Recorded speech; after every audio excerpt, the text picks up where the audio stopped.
This is Michael, the Practical Triathlete.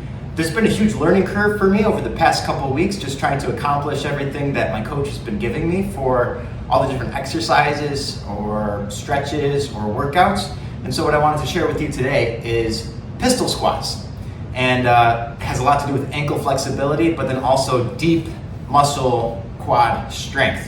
So that's one thing that's really been developing. And I think I'm finally at the point where I can finally show an unassisted pistol squat. What that is, it's a single leg squat, all body weight, but it requires a lot of ankle flexibility. There are two types of ankle flexibility. The first is just being able to straighten your ankles, and this is usually a huge issue for triathletes because of all the running and biking, being able to hold a straight ankle, but that's so important for swimming so that you don't drag in the water, so you're not breaking.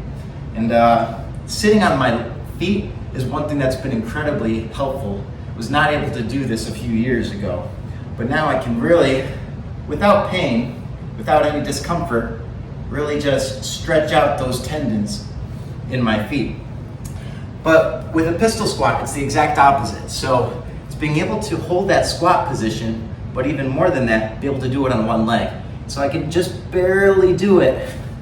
I can barely hold the balance without holding my arms in front of me. But for a pistol squat, I'll definitely be doing that. But to aid some of that additional range of motion I've needed, I kind of use weights or some sort of support to be able to force my ankles just a little bit more in. And with dumbbells or something like that, you're able to kind of just stretch it out a little bit.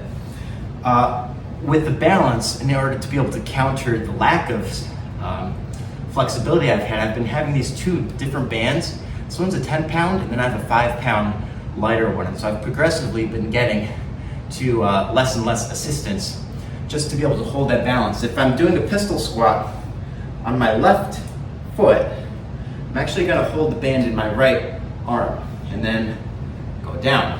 And opposite, if I'm gonna do a pistol squat on my right leg, I'm gonna hold the band in my left arm.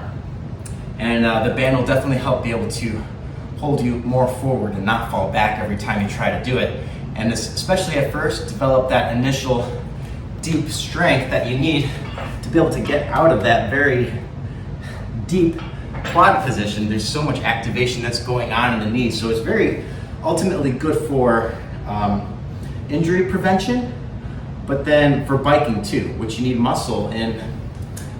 It's so easy at first in biking to want to put more power in by standing on the pedals, but as you get better, you're actually going to be putting more power in to very bent knees at the top of your stroke. So that's a couple things that are going into this. So with that being said, I'm going to show you my first set of unassisted pistol squats. I'm going to go right leg first.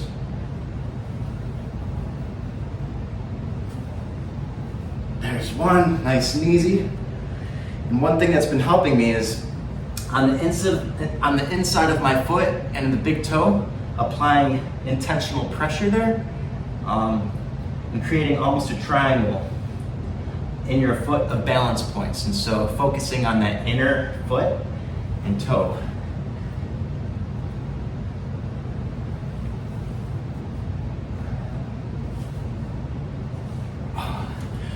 There it is, you saw it here first. How to do a pistol squat. Michael, Practical Triathlete. Special thanks to Coach, because I never would have done that otherwise.